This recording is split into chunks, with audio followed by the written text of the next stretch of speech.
Welcome to your Daily Dose. My name is Robert. That's my pal Susan, although we look a little different right now. And why is Uh, that, Susan? What's going on?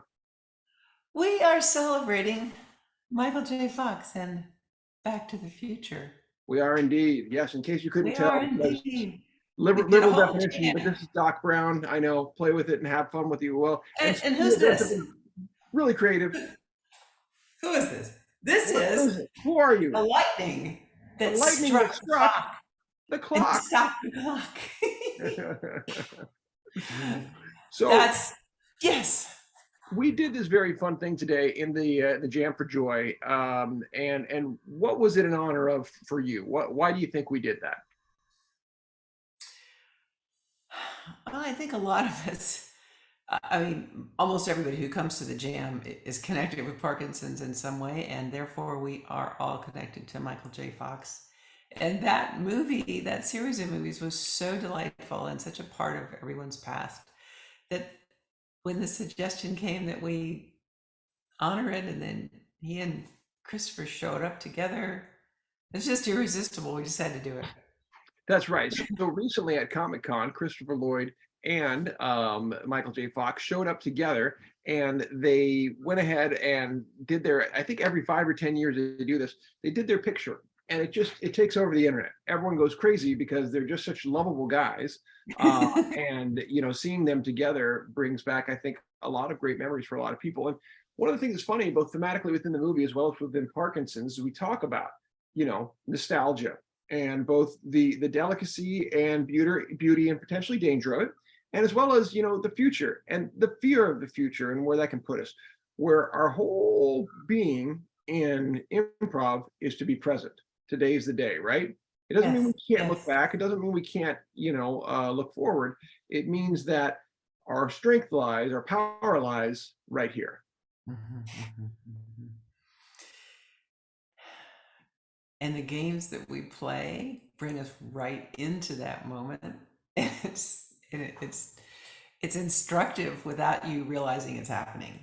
Right. And the yes and aspect of the games that we play is life changing for those people who, without even realizing it, have been going through life with kind of a yes but, or maybe. That's what it is, right? It's the hard part of getting people to understand the value of improv because they've normalized yes but, right? That And is the so very sad. first game we played just counteracted that. What was the first game we played? Yes, So let's, yes. what happens in yes let's? It's a collective uh, doing of something together at the same time. A suggestion is made to do some goofball thing. Well, and I want to hold it right there because people sometimes get off of improv because I think goofball. It can be the most mundane thing. Hey, let's make a cake, and then Yes, let's. And boom, then and then you're doing it, and your well, mind is do expanding it. your imagination. There you go. And that's the point, right?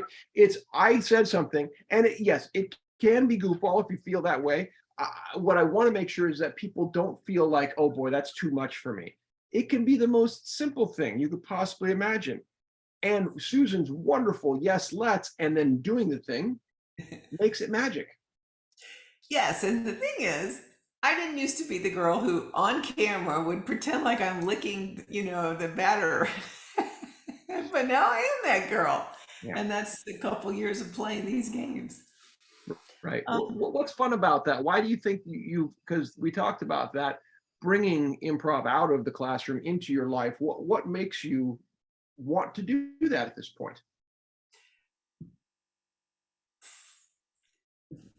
it changed me. I mean, I've always been a baseline positive, glass half full all the time kind of girl. So it's not like I was a big flip, but to start at that level of positivity, and then have it explode and expand even more is really, it's just been fun.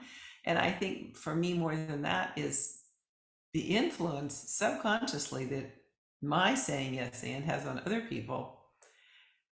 And they start saying yes and kind of catching themselves, and it's just wonderful. It's just a wonderful. I want to highlight that last part while we wrap here, just to say that that's the hero's journey within improv, right? That, the thing you have, it was never just for you to feel good about. It wasn't just for your own healing. It was to bring it back to the ordinary world Oh, and to share that yes, gift, right? yes, And that's yes, where you are now. yes, yes, yes. We have more to say. In fact, personally, to Michael J. Fox, we're going to talk to him in just a moment. See you on the next dose.